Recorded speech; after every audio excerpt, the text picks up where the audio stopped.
Subscribe to our YouTube channel and press the bell icon to get the latest updates.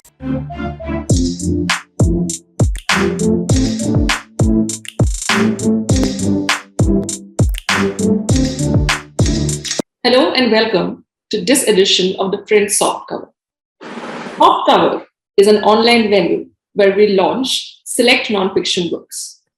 For today's episode, we have with us Sathya Saran, who has long been associated with Femina, and she had edited it for 12 issues. She's best known for a lot of books that she has written, and the current book which we are going to launch today is called Being Ritu, the Unforgettable Story of Ritu Nanda. And we have the book here.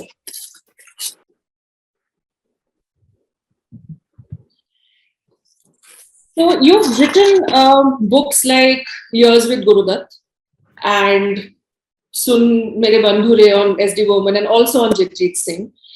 So why a book on Ritu Nanda, and what was your personal association with her?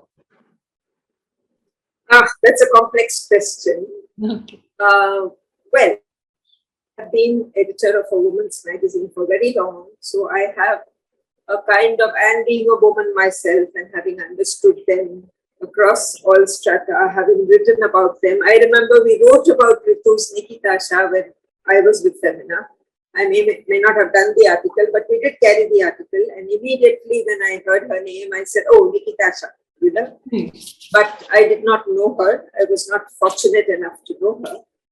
I was requested by Harper Collins, saying that her family, her son and her daughter, Nikhil and Natasha, wanted a tribute to their mother, and would I write it? And I said, of course. I mean, I like writing about women. I like applauding their accomplishments. So it's completely right up my street. I'd love to do it. So you've written a book about this personality. It's a tribute to her, and all through the book, we've seen how she's a woman of various talents and how she excelled in everything as per all the testimonials that are there in the book. So I just wanted to know, what is the aspect of Ritu that has impacted or impressed you the most? If you could, let's say, pick one.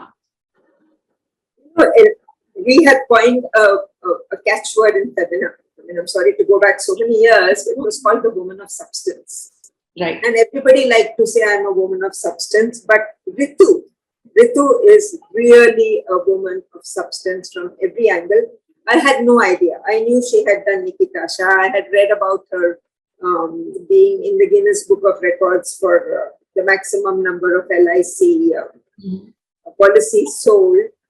Because my father was in LIC, I was also interested to know, wow, how did they do this, you know? But beyond that, honestly, I knew very little. I knew she was Raj Kapoor's daughter, and she had married into a very well-off and very renowned family in Delhi, but that was it. But as I started exploring her life and talking to her siblings, talking to the children, talking to family, friends, and there were many of them. Many of them had such things to say, such stories to share. I was humbled, because here is a life that has been lived to the utmost. She left not one cell in her body didn't live life to the utmost. Whether she was in good health, whether she was in bad health, whether she was being an entrepreneur, whether she was being a mother, she lived it to the hilt. And I was very humbled, because, you know, we don't all do this. We take what we like and we put ourselves into what we love doing, and the rest of the things we say, chalta hai. Kar lenge, ho jayega, koi aur kar lega. But that didn't happen, because she did everything with her heart and soul, whether it was writing a book, whether it was learning the computer.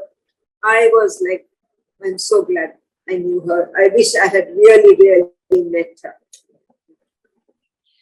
Since you spoke of Nikitasha and she's known for that, I just wanted to know how important a revolution was Nikitasha when it came out, and you know, what do you think? Like, how did it transform in a way the importance of kitchens? Because kitchen is such an important aspect of an Indian family, and you know, and specifically, I think within traditional middle class families, we treat it almost like a puja ghar. Not everybody is allowed into a kitchen. So, what do you think? Like, how did Nikitasha impact that traditional Indian middle class family kitchens?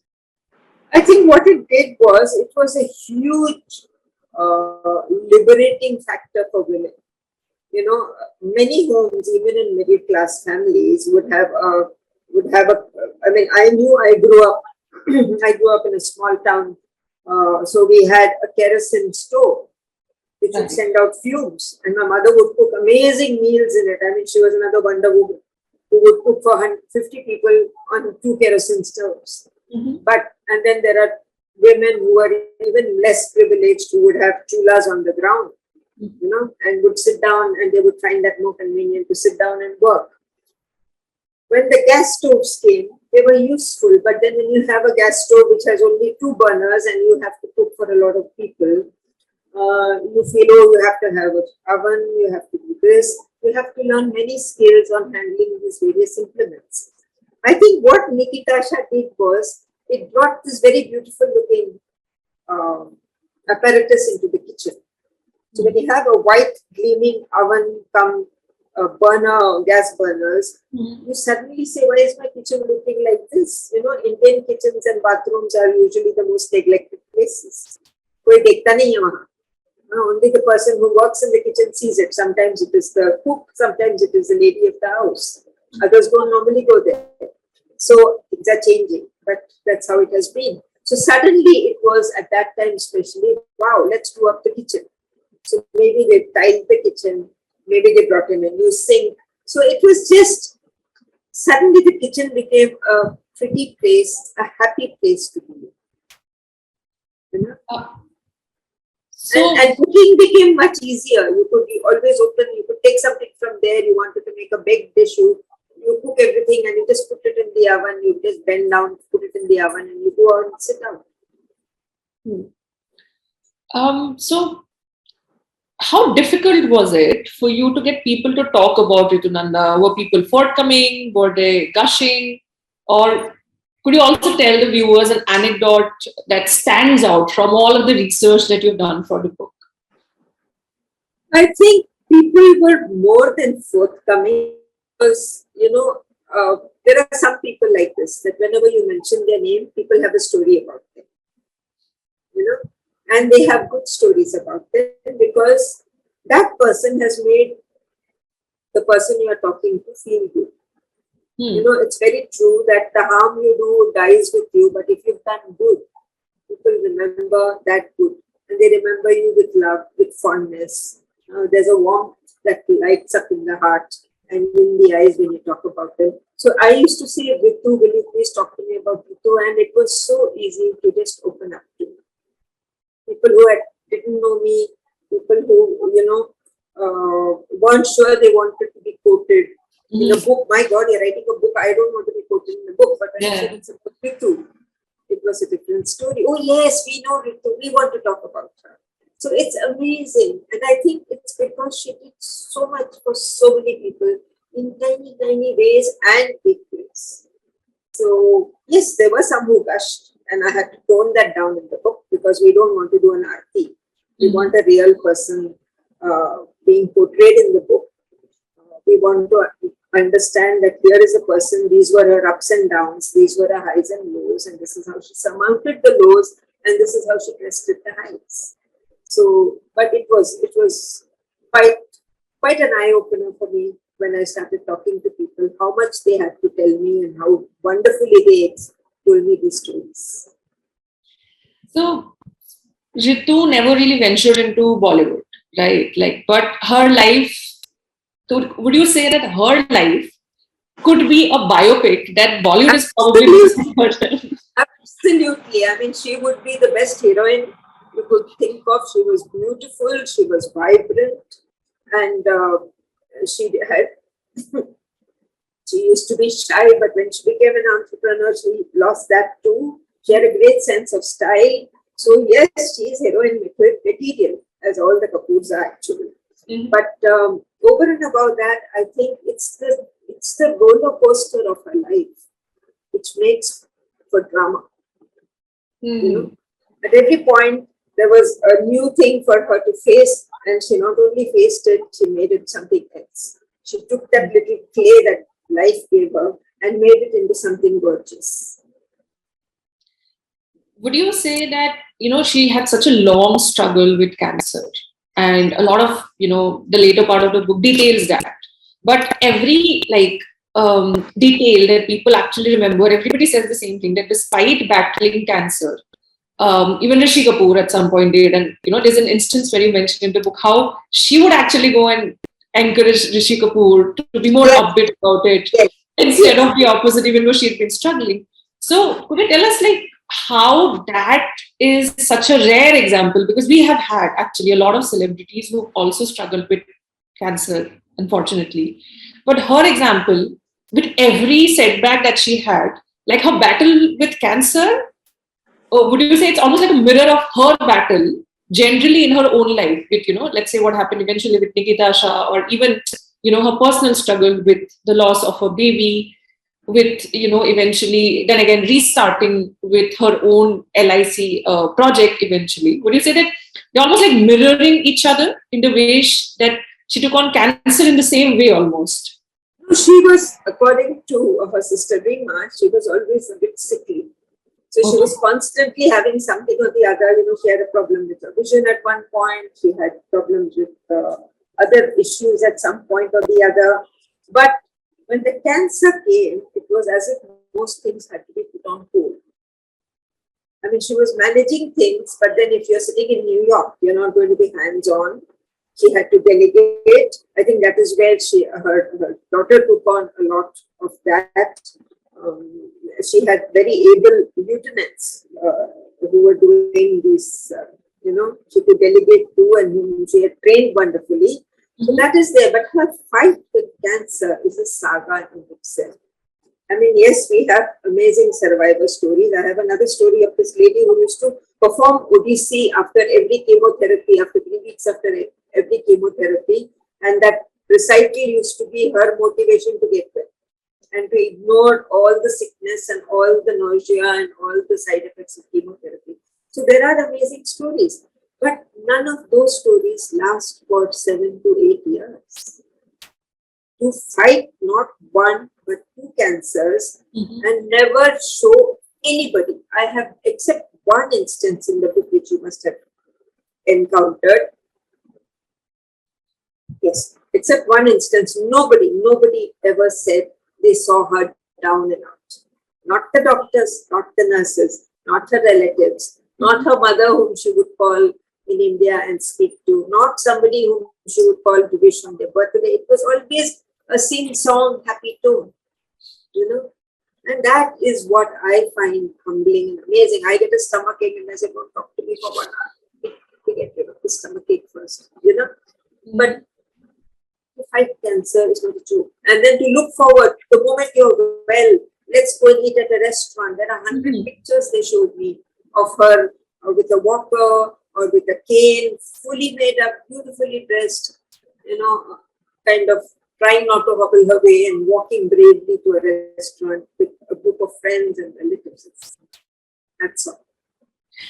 Also, this other thing, because of all the tributes in a way that comes in the later part of the book, we have a lot from, let's say, the younger generation, as it were. A lot, from the children of her siblings and cousins spread across. Would you say that she had that very because we talk a lot about generation gap, right? Like every other conversation is about, okay, there's a father and there's a child. It doesn't sort of work out because, there's a big generation gap. Would you say she was somebody who was able to transcend it very, very easily? Because you've spoken about how, when she got married and, everybody in her in-laws family immediately realized, the kind of person she was, where she would take care of from the father-in-law to her, sister-in-law. And then, I think it's Arman Jain's piece where he's talking about how, he would be in Delhi and, she would always be there and give me these treats and say, okay, if Arman wants this, he is going to get it. So do you feel like she was that person, this very unique person who could easily reach that gap that we often talk about in terms of not getting the mindset, let's say, of the younger generation, or not respecting, let's say, the values of, let's say, an older generation? No, she kind of kept transferring herself from being an older person, being a younger person, being younger to the older person and older to the younger person, and just cross that bridge divide without any effort. And I have people like, she inspired people in different ways. If Arman says that, whatever Arman wants, he gets. Somebody else, Karishma tells me that I love the way she dressed. I learned my dress sense. And that's a huge statement for a younger person to say, because you can't buy something for your children anymore. They'll say, Mama, this is old fashioned. I will buy my own clothes. Right. But to inspire a younger person who is a film star to change her dress sense and to understand how to dress is huge. And then there are others who have been talking about how that she would make sure that their favorite dishes were made. She would make sure the children talk about how she always did homework with them, how she would learn from the school teachers how best to teach them at home. So I think at every point she did a one-on-one with people. It was not, this is my niece, I will treat her like my niece, I'll make her feel special. No, it is, what does my niece want? What is her interest? And from there I will live. So she brought herself to that level which she was dealing with. If it was her in-laws, then it is, they are my in-laws, what do they need? And is this their favorite food? Let me make them. So her entire endeavor was to make someone feel special. How many of us do that?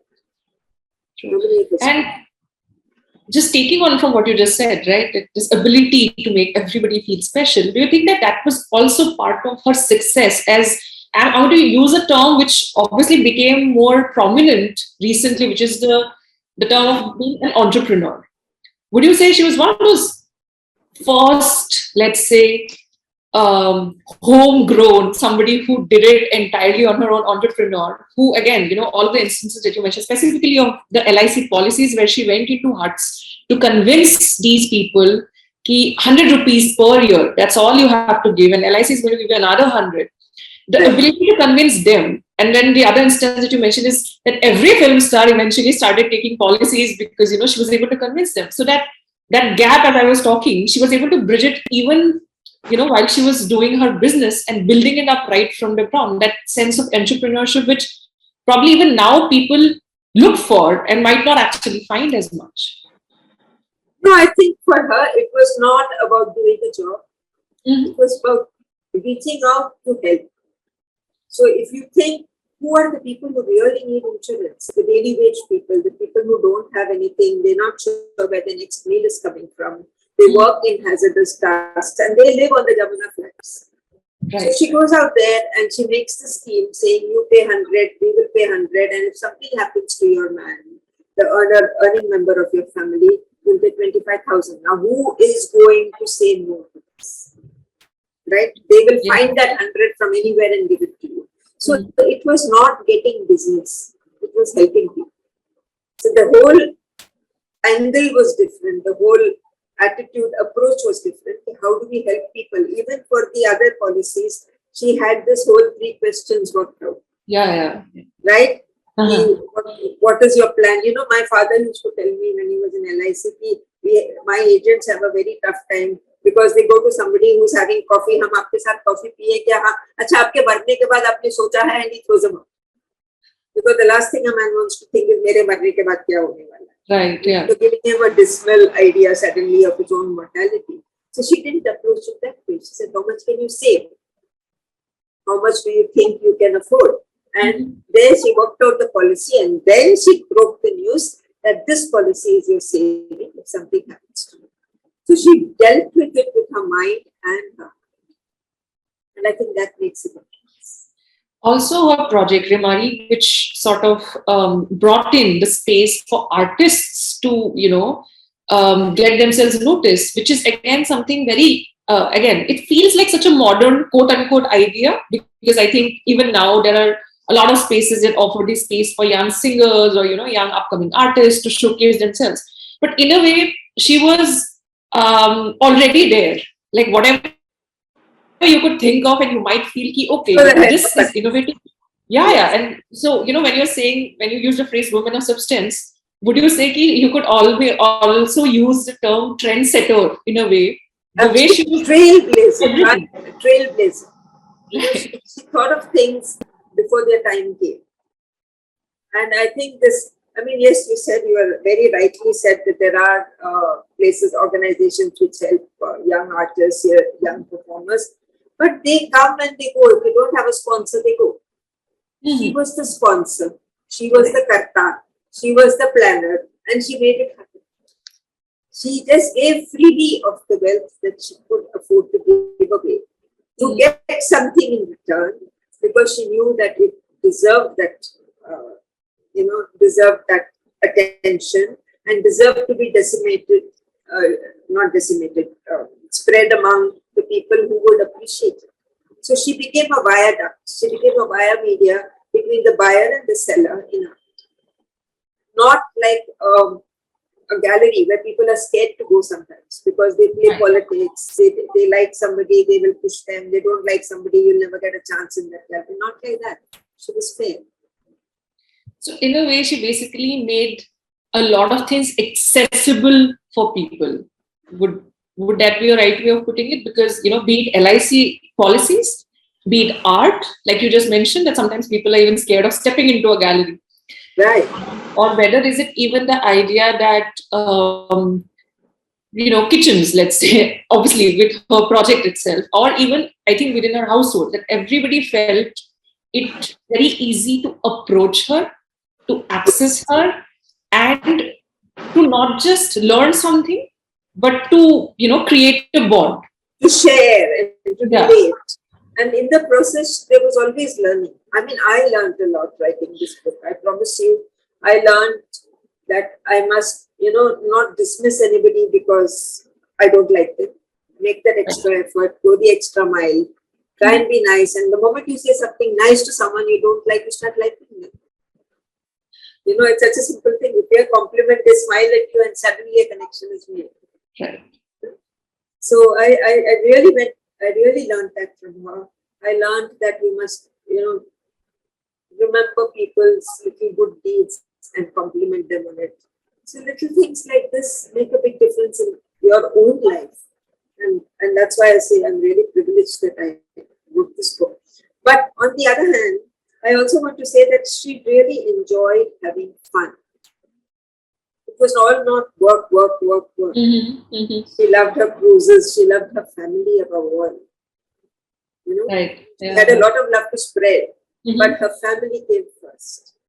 Whether it was children, grandchildren, nephews, children of friends, they all became her family. And she made sure that they found time. We all have this. We all live in cities. My sisters-in-law live here. One of them lives here, and I see her only on Bhai-Dooj. So I say, "Hari time ki ghar aapko bhi time nahi hai, mujhe bhi time." But she made sure that people made the time. She coaxed them. She seduced them into coming on cruises where they couldn't step off the boat, and they would all spend time together. So she knew how to make life enjoyable for herself and others. Thank you, Sathya. This has been such a wonderful conversation. I have enjoyed it. I obviously enjoyed the book, but I think I've learned more, about Ritu from you now. And thank you for talking to us and sharing so much with us. No, it's my privilege. I do want to hold the book up just to show you how beautiful it is. It's a lovely cover. Look at the energy that comes out of that little picture. Yeah, for sure. This is like there's so much energy in that picture. It's like yes, it really embodies her spirit. You put a camera at me, I freeze. But look at that. That's so natural.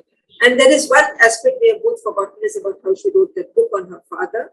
But I think we'll let the readers read that. Yeah, if we divulge everything, there has to be something. Yes. They have to know how she wrote that book on Raj Kapoor. It's wonderful. Okay, thank you so much. Thank you. You're welcome. Thank you. Thank you so much. You have been very, very easy to talk to. Thank you.